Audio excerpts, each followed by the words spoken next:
The Alexander the Great sarcophagus heist refers to one of the most remarkable and strategically significant thefts in ancient history, involving the hijacking of Alexander the Great's body after his death in 323 BC. After Alexander died in Babylon, his body was embalmed and placed in an elaborate, gold-adorned, human-shaped sarcophagus. This sarcophagus was part of a massive funeral carriage, often described as a miniature and mobile temple, adorned with gold crowns, bells, and precious stones. The carriage was pulled by 64 mules, each magnificently decorated, making the entire procession a grand spectacle as it traveled westward from Babylon toward the Mediterranean. The main event, the theft itself, took place in approximately 321 BC, while Alexander's funeral carriage was en route, initially heading to Macedonia under the escort of Perdiccas, the regent and general of Alexander's empire. Perdiccas's goal was to bring Alexander's body back to Macedonia, where the deceased king was to be buried in the royal tombs at Aigai, which was significant for demonstrating legitimacy and control over the empire. However, Ptolemy, one of Alexander's former generals and the appointed governor of Egypt, had other plans.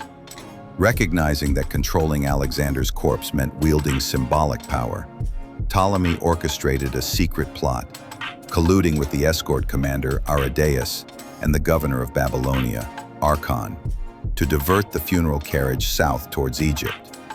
As the carriage reached Syria, Ptolemy's forces intercepted it near Damascus. He had reinforced the escort with a large army of heavily armed mercenaries prepared to protect the carriage and deter any attempt by Perdiccas to recover the body by force.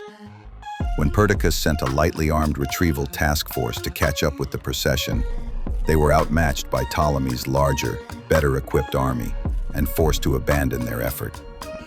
The funeral carriage, along with Alexander's body, was successfully redirected to Egypt, where it was likely interred in Memphis, maybe in the former sarcophagus of Pharaoh Nectanebo II. This event sparked the Wars of the Successors, bloody conflicts among Alexander's generals over the empire's control, and marked a critical turning point in the post-Alexandrian power struggle. Ptolemy's possession of the body helped him cement his rule over Egypt, as the body became a powerful symbol of royal authority in the region, never to leave Egypt again. Separately, the famous Alexander sarcophagus is not actually Alexander's tomb, but a richly decorated sarcophagus made for Abdalanimus, the king of Sidon, a contemporary appointed by Alexander. The sarcophagus features detailed scenes of Alexander in battle and hunting, exemplifying his lasting influence and legacy during that era. In essence, the Alexander the Great sarcophagus heist was a deliberate and cunning political move where control of the conqueror's body symbolized ultimate legitimacy in the empire, shaping the decades of struggle that followed his death.